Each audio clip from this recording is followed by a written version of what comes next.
Nakikipag-ugnayan ng Philippine Consulate sa New York sa Filipino Community Organizations at local authorities upang matukoy kung may Pilipinong nadamay sa plane crash sa Philadelphia.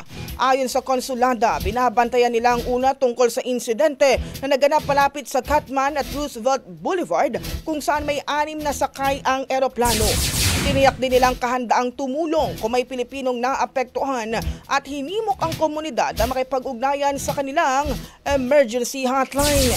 Ito na ang ikalawang aviation incident sa Estados Unidos ngayong taon. Una rito, nasa 6 na po ang nasawi sa banggaan ng commercial plane at military helicopter sa Reagan National Airport sa Washington, D.C.